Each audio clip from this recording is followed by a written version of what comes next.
خب اگر شما هم مثل من دوست دارین که پول زیادی از حرفه معماری به دست بیارین تا بتونید هنر خودتون رو بروز بدین، به این نتیجه رسیدیم که باید مثلا یک ماهیگیر فکر بکنیم تا بتونیم ماهی‌ها یا کارفرمای زیادی رو به دست بیاریم. برای اینکه بتونیم کارفرما رو جذب خودمون بکنیم، اول باید بدونیم که ماهی دلخواه ما چیه. ماهی دلخواه ما کجا وجود داره و کجا زندگی میکنن. توی مرحله سوم ببینیم ماهی دلخواه ما یا اون کارفرما چجوری فکر میکنه و توی مرحله چهارم برای اون ماهی یا کارفرما یک تومه درست بکنیم. مرحله پنجم این هست که امروز میخوایم بهش بپردازیم، این هست که قلاب رو اضافه بکنیم. اگه شما بهترین تومه رو داشته باشین و بدون قلاب به سمت ماهی پرتاب بکنید، تومه شما توی آب رها میشه یا ماهی تومه رو میخوره و خیلی خوشحال و شناکنان از شما دور میشه، میره و شما هم گرسنه میمونید. بنابراین شما نیاز دارین که ماهیگیری بکنید، ماهی به دست بیارین و به خاطر همین قلاب لازم دارین. اینجا هست که شما باید اطلاعاتی از اون کارفرما بگیرید. اطلاعات کارفرما مثل نام و اطلاعات تماسش رو حداقل باید دریافت بکنید.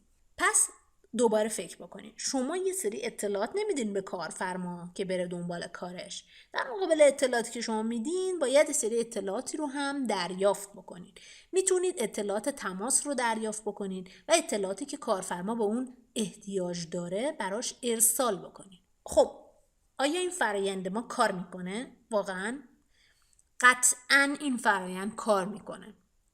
به شرطی که کارفرمای ما دقیقاً بدونه که چه کاری رو باید انجام بده. اینو باید کارفرمای ما به وضوح متوجه بشه.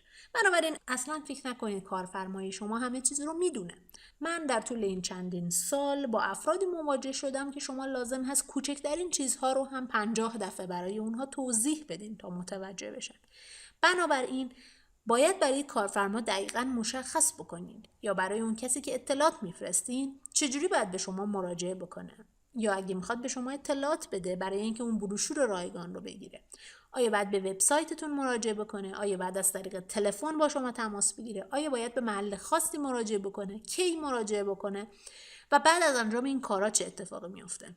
به عنوان مثال اگه شما یک بروشور رو اطلاعاتی رو توی حرفه خودتون درست کردین که میدونین کارفرمای شما قطعاً بهش احتیاج داره، میتونید بهش بگین فقط به ما یک ایمیل ارسال کنید و در قسمت موضوع ایمیل بنویسید گزارش رایگان و اسم و کد پستی و یه تاریخی رو که میخواین پروژهتون توی اون تاریخ تموم بشه به ما ارسال بکنید. یا حتی ساده تر از این، فقط به ما به آیدی تلگرام ما این مسیج رو بدین و فقط بنویسین گزارش رایگان و ایمیل خودتون رو برای ما ارسال بکنید یا شماره خودتون رو برای ما ارسال بکنید. بنابراین باید ساده ترین فرایندی رو ایجاد بکنید که کارفرما میتونه با شما تماس بگیره و اون اطلاعات رایگانی رو که شما به عنوان تومه براش فراهم کردین از شما دریافت بکنه.